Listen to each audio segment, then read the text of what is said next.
why are you absconding in Malaysia? I'm not absconding in Malaysia. People know that I'm staying in Malaysia, in Putrajaya. What he may be meaning that why did I run away to Malaysia, or why did I come to Malaysia?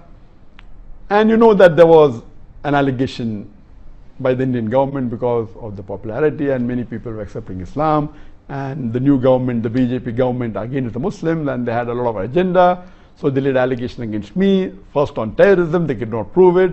Then they said hate speech, they could not prove it. Then they went to money laundering, that also they cannot prove it. Then they tried to give me a bait and tried to convince me to come back at a compromise, which I didn't agree. Basically, I did hijrah.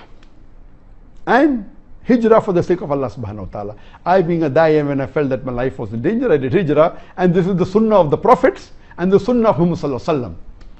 And I was happy that Allah made it possible for me to follow one of the sunnahs of the Prophet, which very few people can do. I did hijrah and I chose Malaysia. The reason is because I feel Malaysia is one of the best available Muslim countries in the world. Most of the Muslim countries in the world today have got problems. The best available amongst the Muslim countries, more than 56 that are there, I felt Malaysia was the best. That is the reason I came here. The reason I felt Malaysia was the best is, number one, that Malaysia is away from the war zone. You know, many Muslim countries are in the war zone, especially in the Gulf region. You have war in Yemen, you have war in Syria. So this Malaysia is away from the war zone, number one. Number two, it's away from the wrong influence of the Western countries. You know, people, the Gulf countries and Muslim countries close, which are in Europe and otherwise, they're under the influence, the bad influence of the Western countries, which Malaysia is away. It has very little influence of America and the Western countries, number two.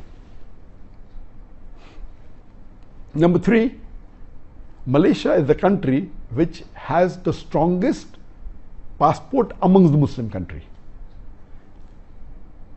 A Malaysian can travel to 185 countries without any visa. This was, I checked up last couple of months back. USA may be additional 2 countries. The highest is Japan, 190 countries.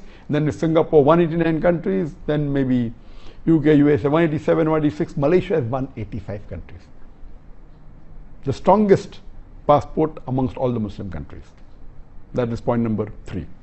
Point number 4, amongst the non-Arab Muslim countries, I'm not talking about the Arab Muslim countries, the non-Arab Muslim countries, on an average, a Malaysian, according to me, is a more practicing Muslim than an average Indian or average Pakistani. I do not mean bad for the Indians or the Pakistani, even I am an Indian Muslim.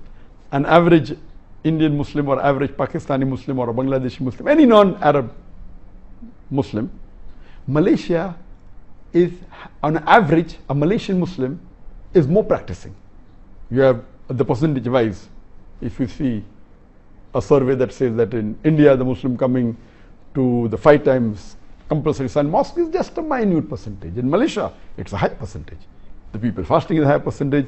That's the reason, as compared to the other non-Arab Muslim countries, the practice of Islam is stronger. That's point number 4.